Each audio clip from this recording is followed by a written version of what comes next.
आपके मुसलमानों के घर में सीसीटीवी का कैमरा लगाएंगे? कौन नमाज पढ़ रहा है, कौन नमाज नहीं पढ़ रहा है, कौन मुसलमान है, कौन मुसलमान नहीं है? आप मुसलमानों का भला कर रहे हैं, आप मुसलमानों का भला कर रहे हैं। बैठ जाओ, राम मंदिर का पैसा खाते हो। अरे राम मंदिर में घोटाला करते बैठो। अरे राम मंदिर का चंदा खाते हो।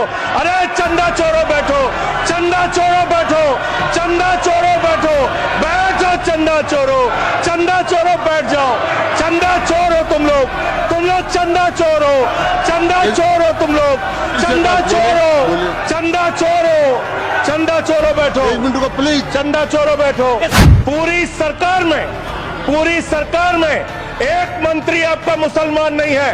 आप मुसलमानों का भला कर रहे हैं। 2 नेता अपने घरों में आपने बैठा दिया, मुख्तार अब्बास नकवी, शाहनवाज हुसैन, दोनों की राजनीति आपने खत्म कर दी। आप मुसलमानों का भला कर रहे हैं, आप मुसलमानों का भला कर रहे हैं, आप मुसलमानों का भला कर रहे हैं।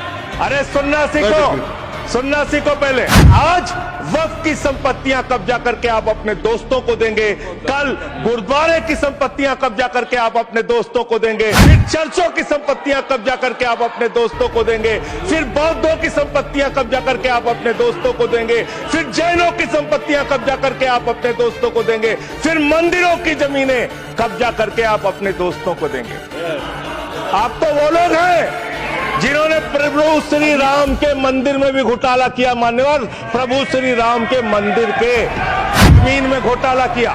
मैं कागज दूंगा सर, मैं कागज दूंगा। कर दिया मैंने। ये लोग राम मंदिर में घोटाला करने वाले लोग हैं, राम मंदिर की जमीन का चंदा खाने वाले लोग हैं सर। ये लोग आप फसाद कराने वाले हिंदू हैं, हम सौहार्द फैलाने वाले हिंदू हैं। ये बुनियादी फर्क है, ये बुनियादी फर्क है आप में।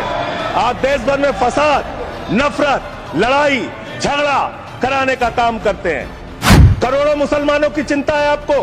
एक अपने दोस्त को पकड़ के लाइए, नीरव मोदी को 20,000 करोड़ वसूलिए, 12,000 करोड़ वक्फ को दीजिए, 8,000 करोड़ अपने पास रखिए। 8,000 करोड़ का आपको मुनाफा होगा, 12,000 करोड़ वक्फ को दे दीजिए, करोड़ों मुसलमानों का भला हो जाएगा। काम आपने देश के अंदर बहुत अच्छा शुरू कर दिया। आप एक काम करते हैं, देखो मुसलमानों को ठीक कर रहा हूं, दूसरी तरफ महंगाई बढ़ रही है, नुकसान हिंदुओं का। 94 लाख करोड़ रुपए शेयर बाजार में डूब रहा है, नुकसान हिंदुओं का। 11 लाख बच्चे स्कूलों से बाहर निकल गए, नुकसान हिंदुओं का। तो मुसलमानों का को ठीक करने के नाम पर आप नुकसान देश के करोड़ों हिंदुओं का भी कर रहे हैं। इसलिए ये सब बातें करके देश में आप नफरत फैला के ये सब झगड़े फसाद के काम मत कीजिए। और अंत में आपसे एक ही बात कहना चाहता हूं, अभी भी वो मौका है इस बिल को, जो गैर संवैधानिक है, जो बाबा साहब के संविधान के खिलाफ है, इसको वापस लीजिए।